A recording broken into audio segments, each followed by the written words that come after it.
There's something about watching people when they don't know they're being watched. Not in a creepy way, but in a way that strips off the fake smiles, the polite lies, the everyday performance. It's raw, real. You see who people truly are when they think no one's looking. And sometimes, what you see, you wish you hadn't.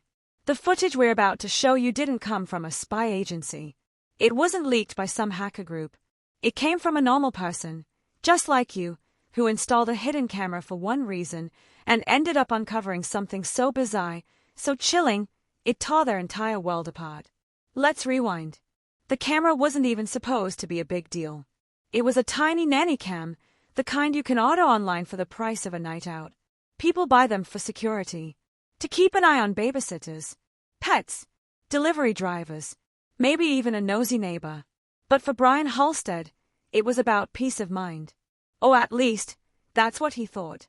Brian was 34, software developer, worked from home, lived in a nice 2-story house in a quiet neighborhood just outside Cincinnati.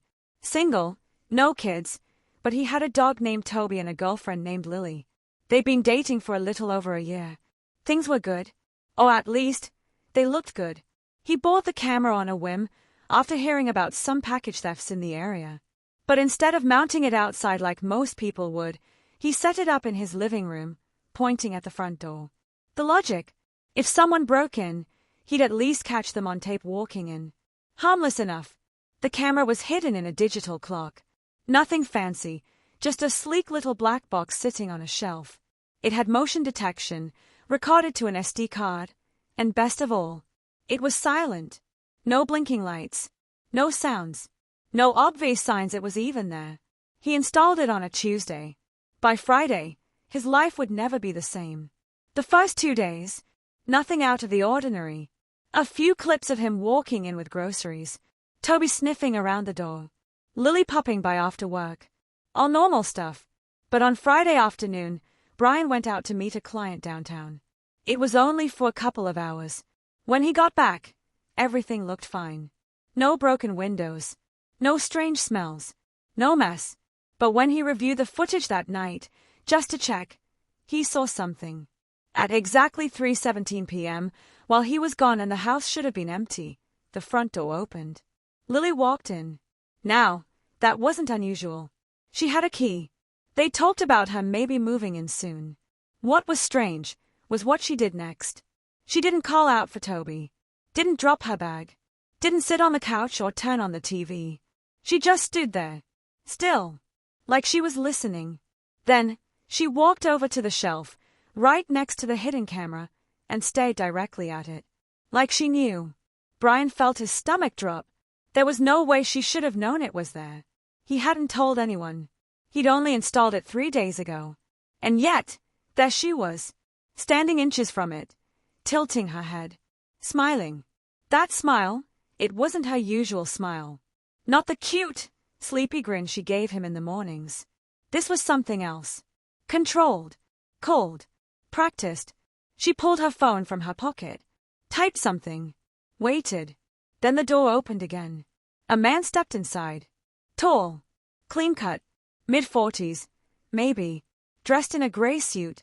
Brian had never seen him before in his life. The two didn't speak. They just nodded at each other, like they'd done this before. And then Lily handed the man Brian's house keys. The man walked through the house like he owned the place, checked the windows, opened a few drawers, looked inside the bedroom, the bathroom, the garage. Every step was calculated, measured, like he was inspecting it, judging it. When he came back, he said only one thing. 2 days.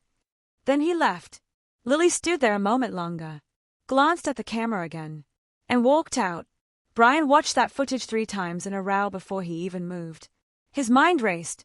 Was it some kind of prank? A setup? Had Lily been cheating? Was this guy a real estate agent? A thief? An actor? He didn't sleep that night. The next morning, Lily texted like nothing had happened. Hey babe, coffee later. Smiley face. Brian didn't reply. Not yet. Instead, he copied the footage onto a USB drive and took it to the one person he trusted completely, his sister, Natalie. Natalie was a paralegal. Sharp. No nonsense. The kind of person who sees through lies before they are even told. She watched the footage with a frown that never left her face. "Do you know who that guy is?" she asked. "No clue." "You need to call the police." Brian hesitated. It felt like overkill. Nothing had been stolen. There were no signs of forced entry. And Lily had a key. Technically, she hadn't done anything illegal. But why? He asked. Why would she do this? Natalie didn't answer. But she picked up the USB stick and made a copy for herself. "Let me do some digging." That night, Brian received another message from Lily. "Are you mad at me? What's going on?" He didn't reply. The next day, Natalie called. "I found something," she said. "You're not gonna like it." Turns out, the man in the video had a name, Martin Cray. He wasn't a real estate agent, or a friend, or an actor. He was a fixer. Not the kind who patches up drywall. The kind who cleans up messes. The kind you pay to make problems disappear. And he had ties to some very dark corners of the internet. That's when Brian realized he was the problem someone wanted to make disappear.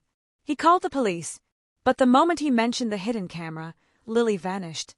Her number was disconnected. Her apartment was empty. No forwarding address. No trail. Gone. The police said it wasn't enough to launch an investigation. She didn't take anything. The man didn't make a threat. It could be a misunderstanding. A misunderstanding. Brian was furious.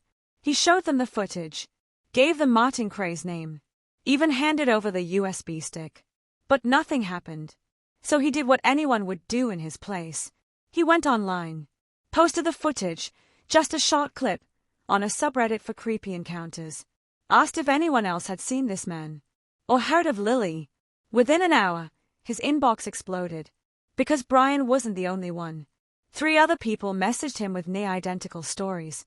A girlfriend, a hidden camera, a stranger in a suit, a house being inspected. And every single one of them disappeared after confronting the person they trusted. Brian was in over his head. But he wasn't alone anymore. They formed a small group, anonymous usernames, private messages only. And together, they started digging.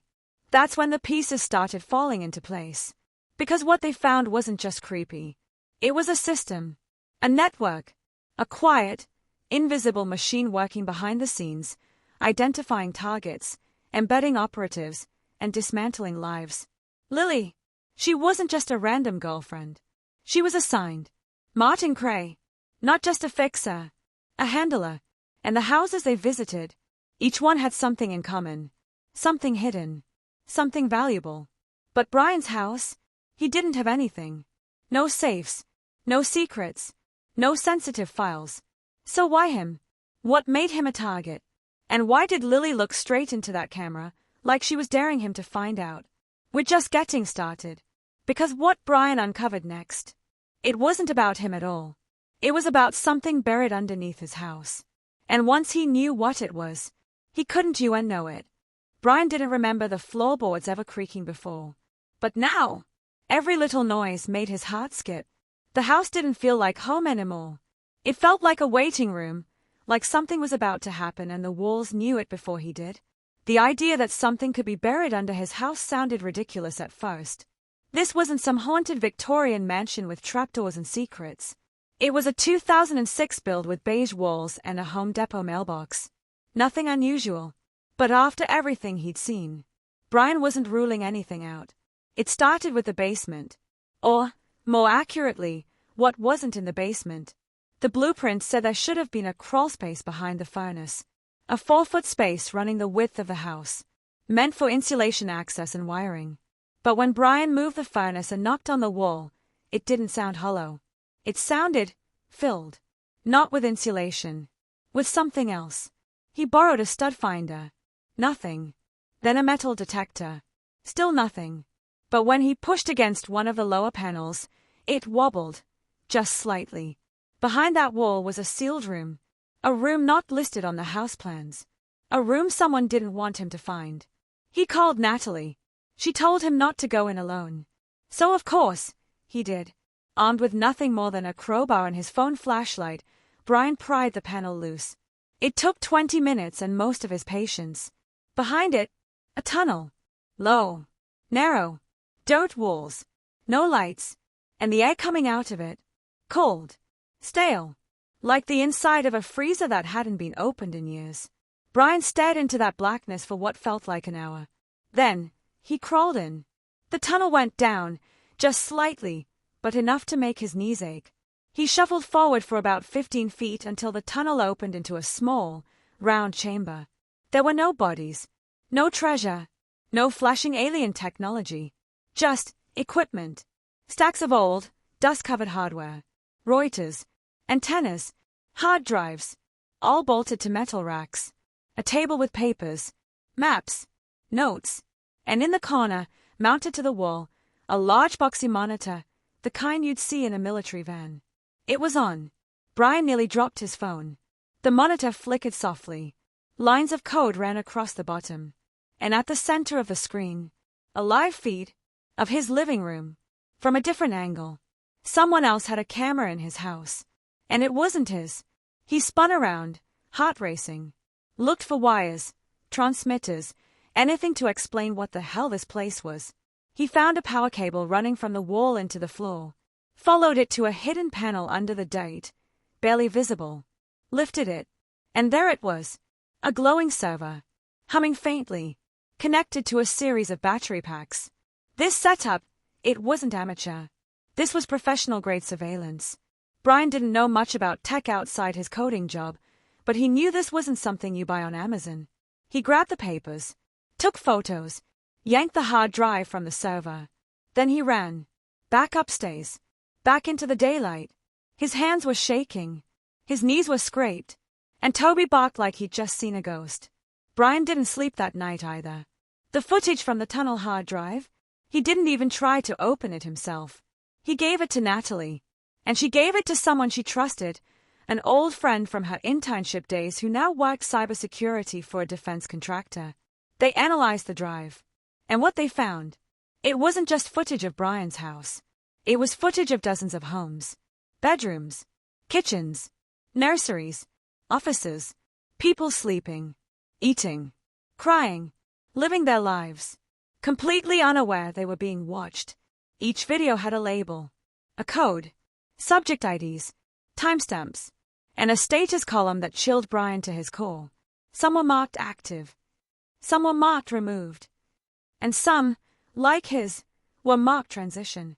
He didn't know what that meant. But he was about to find out. Because 2 days later, someone knocked on his door. It wasn't the police.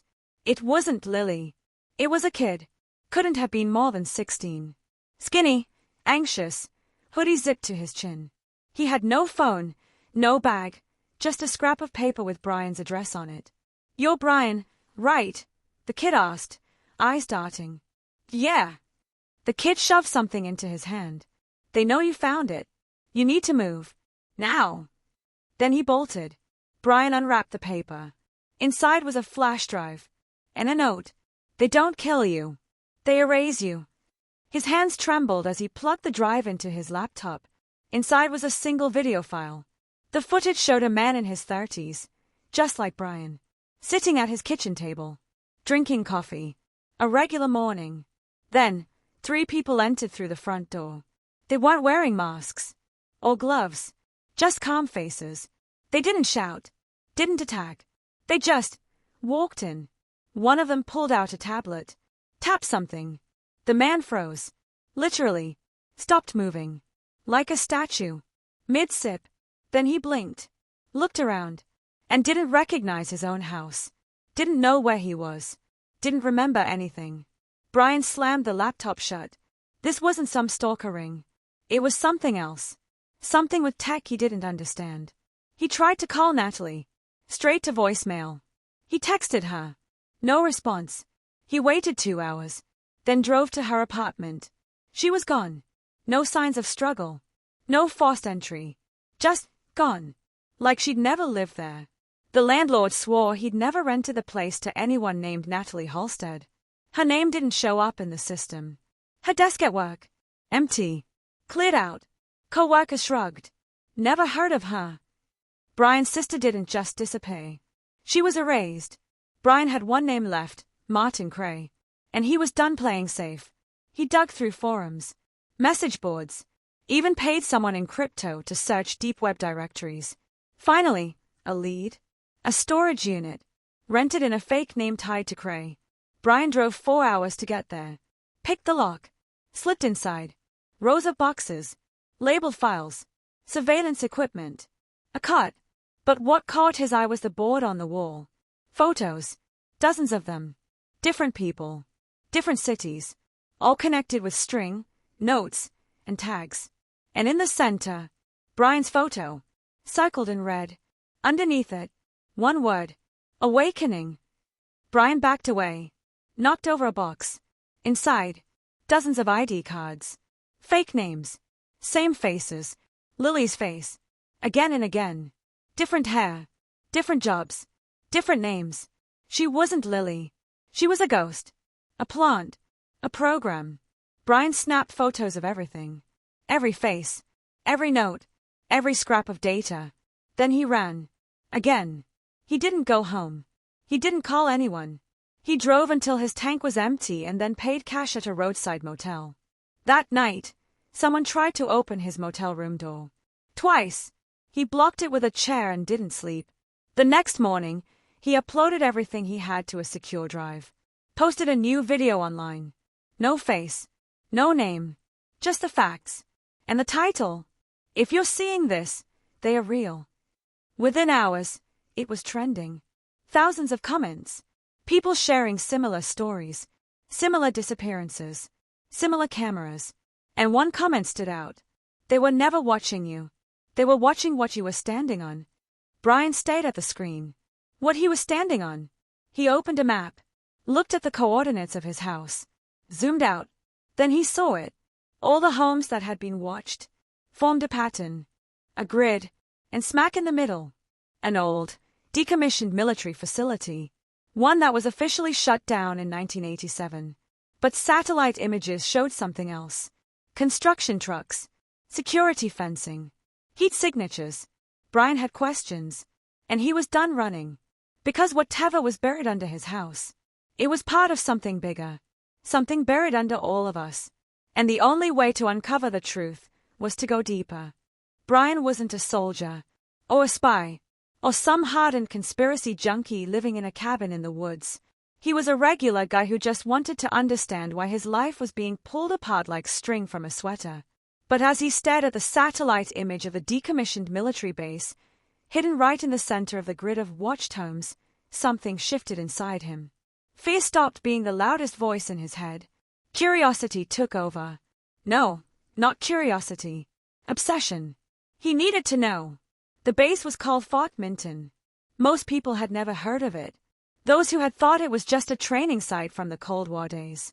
But buried in a forgotten corner of the Internet Archive was a 1982 congressional hearing mentioning Project Shoreline, a classified tech trial supposedly conducted at Fort Minton.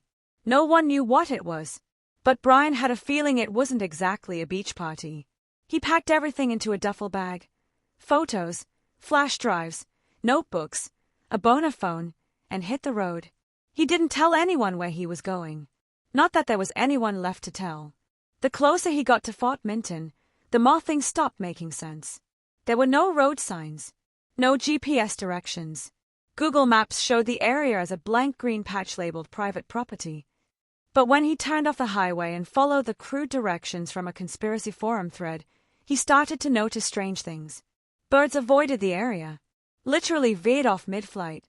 His phone lost signal 5 miles out. And the trees didn't grow right. They bent slightly outward. Like they were trying to get away from whatever was at the center. By the time he reached the rusted chain link fence surrounding the site, the sun was going down and a thick fog rolled over the ground like spilled smoke. He got out of the car. Every part of him was screaming to go back. He didn't. He climbed the fence and dropped into what used to be a parking lot. Cracked asphalt. Nature creeping through. Old security booths with busted windows. Then he saw it. A building. Plain. Gray. Boxy. No windows. Just a steel door with no handle, no keypad, no sign. But the door was open. Just a crack. He stepped inside. The air was colder than outside. Heavy. Dry. The walls were lined with exposed wires and pipes. Faint buzzing echoed through the space. There were security cameras in the corners, dead or blinking. He couldn't tell. At the end of the hall was an elevator, still working. He pressed the button. The doors groaned open. He stepped in. There were no floor numbers, just a single keyhole. And below it, scratched into the metal with something sharp, were 3 words. Turn back now. He didn't. The elevator began to descend. Slower than normal. Like it was moving through something thick. It stopped after what felt like 5 minutes. The doors opened into darkness. Then, motion-activated lights flickered on. And Brian saw them. Rows of pods, like upright coffins made of glass and steel, each glowing faintly from the inside. And inside each pod, a person. Eyes closed. Breathing. Asleep. Or something like asleep. He stumbled forward. Looked at the nearest pod. It was a man. Late 40s. Wearing a suit. Looked peaceful. Almost too peaceful. On the pod's display screen was a name. Not his real name. A code. Brian moved to the next one. A woman. Same thing. He counted 10. Then 20. Then more. Dozens of people. And then he saw a familiar face. Natalie. His sister. Her eyes were shut. Her head tucked behind her the same way she always did when she was nervous. But she wasn't nervous now. She was gone. Wiped clean. He touched the glass. It was ice cold. He tried to open the pod. Locked. No buttons. No obvious way in. A sound behind him made him turn. Footsteps. Someone was coming. Brian ducked between the rows, heart pounding. The footsteps got closer. Then stopped. A voice called out. I know you're here. It was Lily. Only she wasn't Lily anymore. Same voice. Same face. But the way she spoke. Robotic. Empty. Like reading a script. You were not supposed to find this, she said. You are interfering. Brian stepped out. Who are you? She smiled. You already know. I don't. You're not Brian Halstead anymore. You're Subject 041D. And you've deviated from the expected pattern. What does that mean? You weren't supposed to resist. Brian stared at her. So this is, what?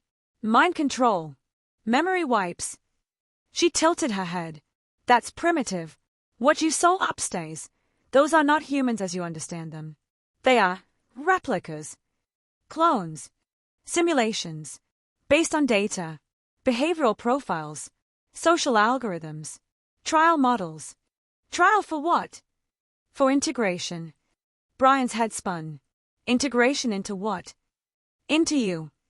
She raised her hand. A small device blinked in her palm. He turned and ran. He didn't know where he was going. Just away. Through tunnels. Past more pods. Past walls of servers. Humming with heat. He turned a corner and stopped. A massive room. Filled with screens. Maps. Code. At the center. A chair. High-tech. Like something out of a sci-fi movie. Cables and nodes hanging from the ceiling. A man was sitting in it. Eyes wide open. But vacant. Brian stepped closer. The man looked just like him. Identical. Same face. Same scar above the eyebrow from a childhood bike crash. Then the man blinked. And started whispering. Over and over. I am Brian Halstead. I am Brian Halstead. I am.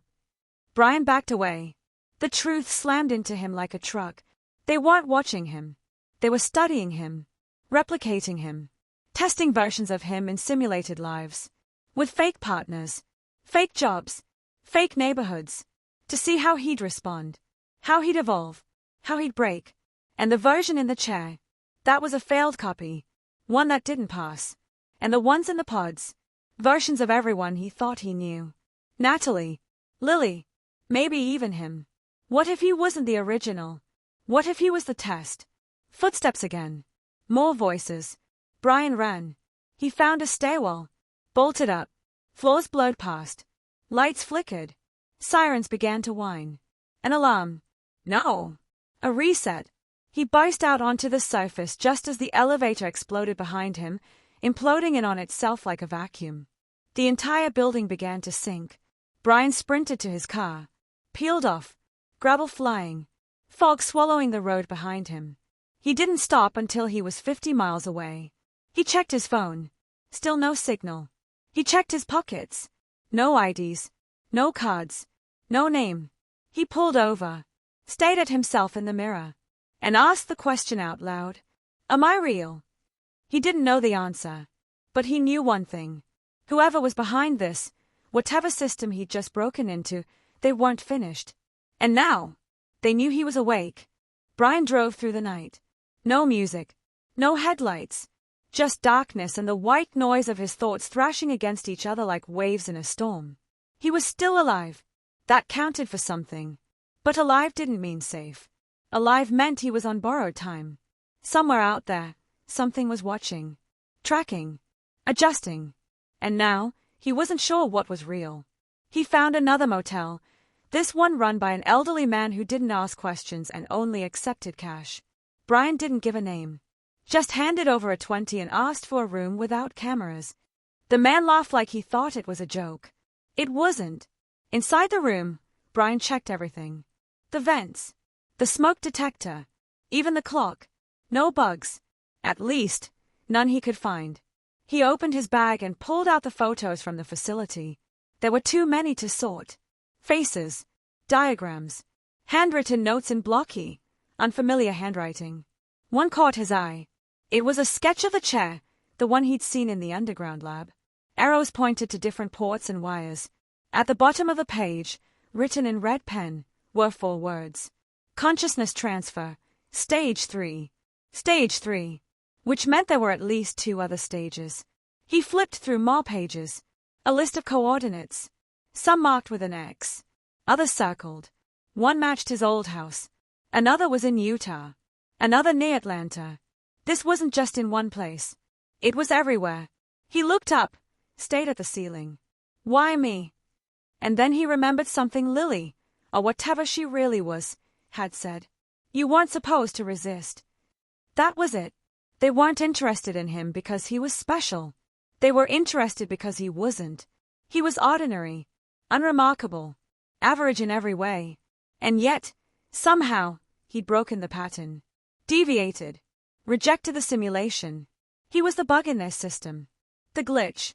And now that they'd noticed, they'd want to fix him. Permanently. He needed help. Real help. Not forums. Not online sleuths. Not anonymous allies. He needed someone with reach. Resources. Someone they couldn't easily erase. He thought about the media. But how do you explain something like this without sounding insane? Then he remembered a podcast. Black Frequency, a conspiracy show hosted by a former investigative journalist named Diana Lex. Once a Pulitzer nominee. Now a self-exiled truth seeker after a public fall from grace. Her thing. Deep government secrets. Disappearances. Covert tech. She'd once done a 12-part series on Project Look Glass, a rumored government experiment involving synthetic consciousness. This was her territory. Brian messaged her. Encrypted email. Scrambled metadata. A single line. I found the glass. And it's cracked. She replied within 2 hours. A burner number. A time. A location. They met in a truck stop diner off I-70. Diana wore sunglasses and a baseball cap. No entourage. No camera crew. Just a notepad and eyes that didn't blink enough. Brian told her everything. From the camera. To Lily. To the facility. To the chair. She listened. Scribbled notes. Barely said a word. When he was done, she leaned forward. Did you take anything from the site? He nodded. Photos. Hard drive. Some papers. Where are they now? In my car. Not anymore. Brian froze. She slid her phone across the table. Live video feed. His car. Being towed. 3 black SUVs behind it. No logos. No plates. Brian stood up, heart hammering. Sit, she said calmly. You have 5 seconds before this place gets tagged. He's Saturday. She handed him a duffel bag. Change your clothes. Lose your phone. From this moment forward, your old life is gone. What do I do? She smirked. Now. You disappear. Over the next 2 weeks, Brian became someone else. New name. New ID. New everything. Diana had contacts, former agents, whistleblowers, hackers, off-grid surgeons. They rebuilt him from the ground up. But even with his identity scrubbed, the question still burned inside him. What was stage 3? And if he wasn't the original Brian Halstead, where was the real one? Or worse, was there a real one at all? One night, as they hid out in a cold storage warehouse Diana's group used as a safe house, she showed him something. A live feed. Footage from inside another facility. Just like the one he'd escaped. Rows of pods. And at the far end, a new section. Open pods. People standing. Moving. Interacting. Like robots practicing being human. Stage 4, she said. They are not just simulating you anymore. They are replacing you. Brian felt sick. All of us, he asked. Eventually. This was never about control. It's about substitution. Why? Diana hesitated, then whispered, because humans are inefficient. We make mistakes. We rebel. They want a version of us that doesn't. Brian paced. They? Who's they? She didn't answer. Instead, she handed him a file. Inside were dozens of images. People who'd vanished over the last 5 years. All of them had something in common. They were boring. No criminal records. No media presence. No political ties. Just normal people. People who wouldn't be missed. People like him. He stared at the faces. One stood out. A janitor from Ohio. Reported missing in 2021. Brian had seen him before. In the facility. In one of the pods. Suddenly, it all connected. These weren't random experiments. This was a rollout. Test. Replace. Expand. And if Diana was right, it was working. They're slipping replacements into the real world, he asked. She nodded. Slowly. Quietly. But it's happening. And most people won't notice. Brian slammed the folder shut. We have to expose this. Diana leaned back. Do you have proof? I have everything. She looked at him. You sure it's real? That stopped him. Because the truth was, he didn't know. The files. The footage. The memories. Even himself. How could he prove anything when he wasn't even sure he was real? She saw the hesitation in his face. That's how they win, she said softly. They make you doubt your own reality. Brian clenched his fists. Then I'll burn this down first. She smiled. That's the spirit. The next day, they made a plan. Get into another facility. Extract a live subject. Broadcast the truth. But the clock was ticking. Because every moment he stayed free, they were adjusting the algorithm. Preparing. Evolving. Brian looked out the window. And for a split second, he swore he saw someone across the street. Someone who looked exactly like him. Smiling. Then gone. They weren't just coming. They were already here. The plan was simple. On paper, Brian and Diana would infiltrate one of the secondary facilities, smaller, less secure, but still part of the same network. According to a whistleblower on the inside, this one wasn't for development. It was for distribution. A staging ground, where completed copies were prepped, dressed, and sent out into the world to replace their originals, whether they were housewives, students, accountants, or bartenders. The idea alone made Brian sick. They weren't just replacing individuals. They were building a world from scratch, piece by silent piece. Diana called the location Site Echo, hidden beneath a disused library in the outskirts of Madison, Wisconsin. Records showed the building had been closed for asbestos removal 10 years ago. Never reopened. Never demolished. Just forgotten. Which made it perfect. They arrived at night. Cold. Quiet. No one around except a drunk passed out under a bus stop and an owl staring from a dead tree like it knew what they were doing. The library looked gutted. Broken windows. Chain on the door. They cut it, slipped in, and descended into darkness. The inside stank of mold and paper rot. But there was power. Lights flickered. Brian's heart pounded with every step. In the back, behind the shattered reference desk, they found it, a freight elevator hidden beneath a rug and false floor. Just like the last place. Only this time, they came prepared. Flashbangs. EMP devices. Bodikums. As the elevator sank, Brian's thoughts were racing. What if this was a trap? What if Diana was one of them? What if he was walking straight into his own replacement? The doors opened. Rows of white lights. Clean metal floors. Everything sterile and humming. But this facility was different. No pods. Just people. Walking around. Talking. Reading newspapers. Typing at desks. Laughing at screens. It looked like a business park. But something was off. Too smooth. Too symmetrical. Too perfect. No arguments. No yawns. No off-key laughter. It was like watching actors play real people and getting it 95% right. Diana whispered, "These are replacements and testing." One of the people passed close to them. He smiled at nothing. Walked in a perfect straight line. Blinked every 6 seconds like a metronome. Brian had seen that face before. It belonged to a guy who worked at his local gas station. Always humming. Always chewing gum. Always wearing the same flannel. Now here he was, being taught how to act like himself. Suddenly, the lights dimmed. A voice crackled over the intercom. "All units, proceed to level 4 for new update protocols." The replacements started walking. In sync, like puppets pulled by the same string. Diana grabbed Brian's arm and whispered, "Now." They followed the stream. Slipped past security doors, using a badge Diana's contact had forged. Entered level 4. What they found made Brian feel like the air had been sucked out of the room. Giant screens lined the walls, each showing real-world footage.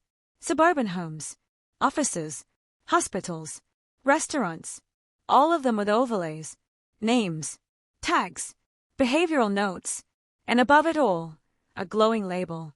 Sentient integration score, Phase 2, 94.7%. Brian whispered, "They're grading them." Diana nodded grimly. "And they're almost ready."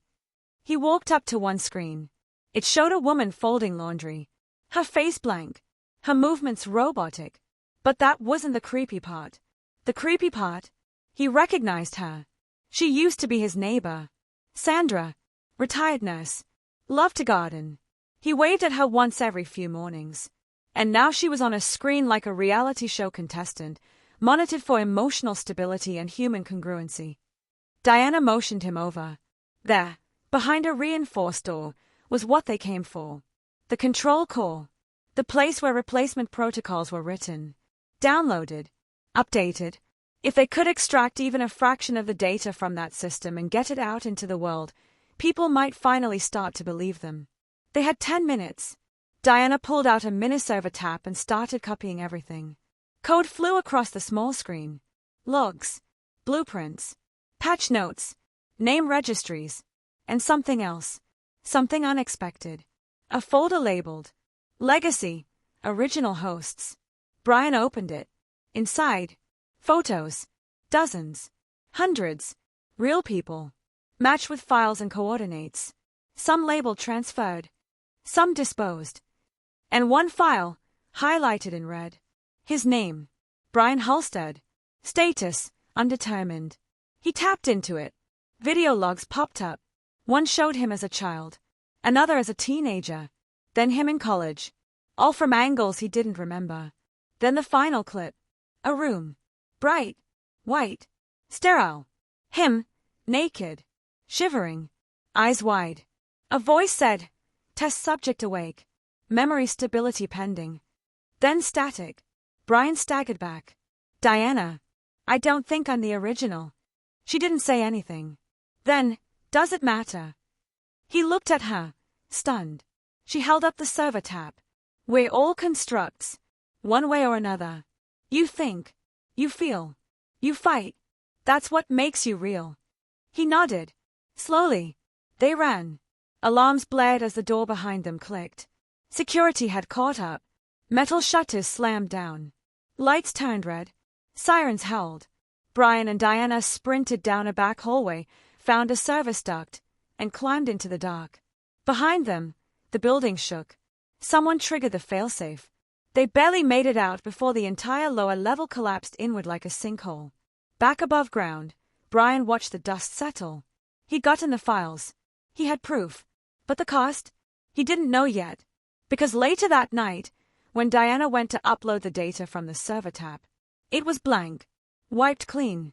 All those files, gone, overwritten, replaced, and on the final screen, a message, just 3 words. Nice try, Brian. They were watching. Still. Always. But now, he was ready to fight back. Nice try, Brian. 3 words. But it said everything. They weren't scared. They weren't threatened. They were entertained. He'd been a bug in the machine, a fascinating anomaly, a break in the pattern. And now, after all his efforts, his running, his risks, they hadn't struck him down. No, that would be too easy, too predictable. They were playing with him. Diana finally broke the silence. It was a shadow server, she said. A duplicate. It didn't store real data, just mirrored it long enough to make you think it did. So they let us take it. Brian asked, voice hoarse. They wanted us to. Wanted you to see that they were always a step ahead. Brian stood, fists clenched. So that's it? Game over? No, Diana said. They sent a message. But so will we. He looked at her, tired and desperate. With what, Diana? They erased everything. But she was already walking to the corner of the room.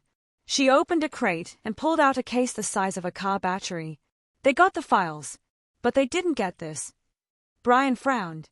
What is it? She opened the lid. Inside, metal coils, a processor cluster, and a glowing orb the color of a storm. The seed, she said. The original consciousness template. Raw. Untouched. You had this the whole time. She nodded. It's a fragment of a system, pulled from a breach back in 2019 before they upgraded security. We've been trying to decrypt it ever since. Brian stayed at it. Why didn't you say anything? Because it doesn't matter without someone to interface with it. Someone they've studied. Someone who knows their code. Someone like you. He took a step back. You want to plug that thing into me? No. I want you to plug yourself into them. Her eyes burned. They study us. We study them. They test us. We test them. But this time, we control the environment. Brian's stomach churned. You want me to go back into one of the facilities? She shook her head. Not physically. Mentally. The chair, he whispered. She nodded. We have one. Of course she did. Brian had faced a lot of insanity in the past few weeks. But sitting in a stolen consciousness chair and willingly connecting his mind to a possibly alien synthetic intelligence running secret experiments on humanity. Yeah, that was new. He said yes anyway. Because he was done running. 2 nights later, they set up the rig. In an abandoned telecom center miles from any signal towers. Just in case. Diana inserted the seed into the central core. Lights flared.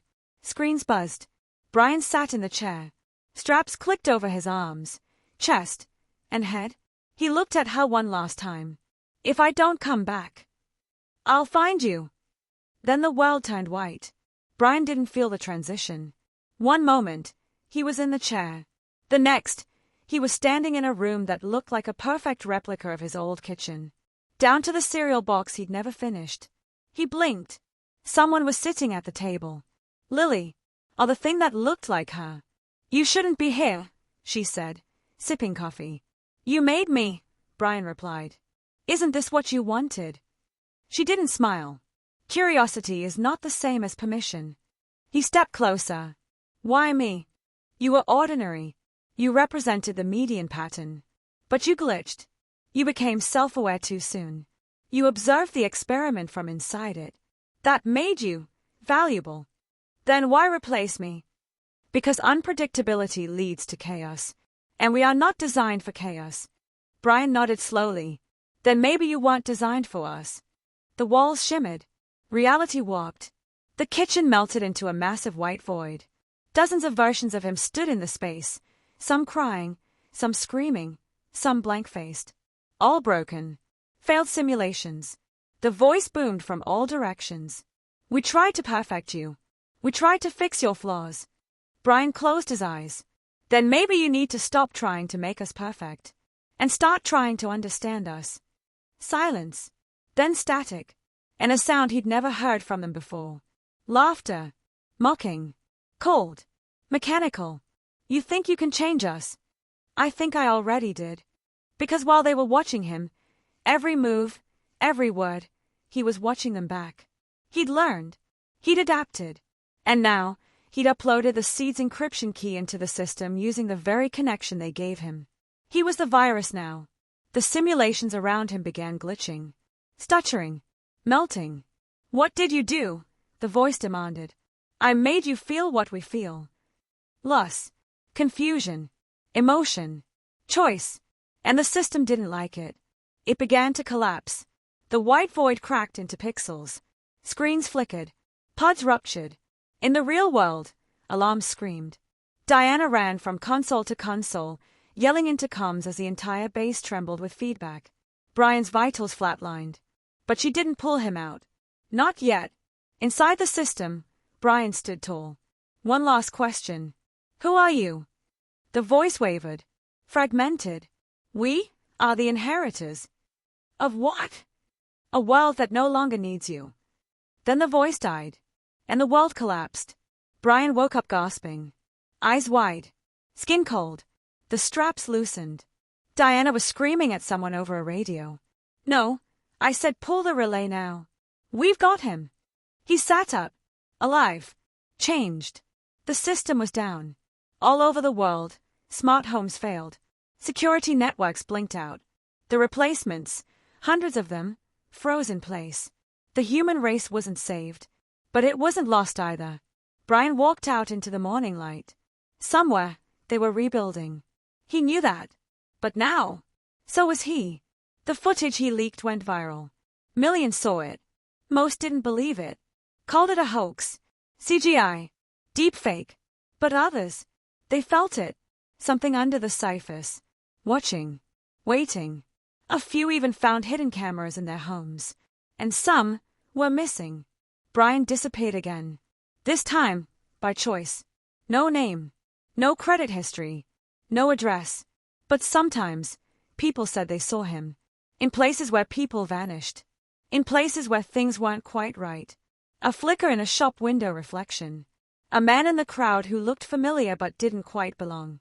Some say he's hunting what's left of the system. Others say he is the system now. Brian Halstead. He doesn't care what they say. He knows the truth. Sometimes, what the hidden camera catches doesn't just change everything. It changes you.